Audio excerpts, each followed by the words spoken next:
In my last video, some of you may have noticed that I said science was my second favorite subject in school. This is true. Now, a couple of you may be curious about my favorite subject, which, if you read the title, you would know it's kind of just up there. Alright, Japanese class, baby. Let's go!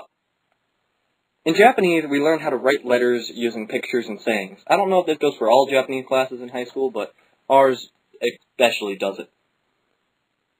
For instance, when learning ka, which looks like this, we chanted "the cat got cut" and drew it like this. This helped us memorize what the letter looked like. Also taught us that our teacher is a psychopath. Another fun one is say, which looks like this.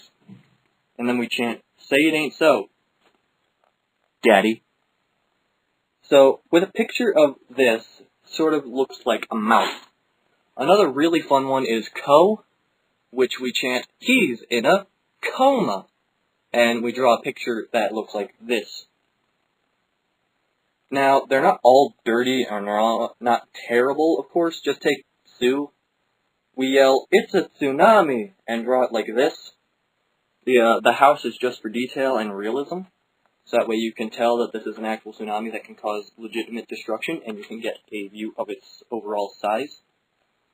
There's a couple more fun ones, but the non-dirty ones are like yo, ya, ke.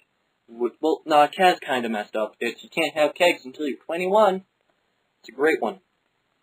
Now, in Japanese class, on Thursdays, we have tests. And after our tests, we get to read books and stories that are from Japanese culture. So one of them that we read was about a very angry woman who owned a house with a lot of maids, and she owned this very old set of plates. There were 10 plates in this set, and every night before they were taken out for dinner, they would count them, ichimai, nimai, sanmai, up to 10, or jumai. And every night they would count again, ichimai, nimai. So afterwards, they would put them away, and then the next night they would take them out and count them again. While one of the maids was cleaning these plates, she accidentally dropped one, and it shattered. She was distraught, but the woman that owned the house and the plates was extremely angry. She made the maid count the plates over and over until she got to 10. Ichimai, nimai, sanmai, shinmai, gomai, rokumai, shichimai, hachimai, kumai, jumai. But she would never hit jumai. Every time she got to kumai, she would get whipped because there was no jumai. So she would count them again. Ichimai, nimai, sanmai, shichimai, gomai, rokumai, hachimai, kumai. That was 8. I forgot one of them. Kumai. She would get hit. Ah! And then the third time that she started to count the plates, she counted the plates. She got up to kumai. And then as she was about to start over, it was kumai. Ah!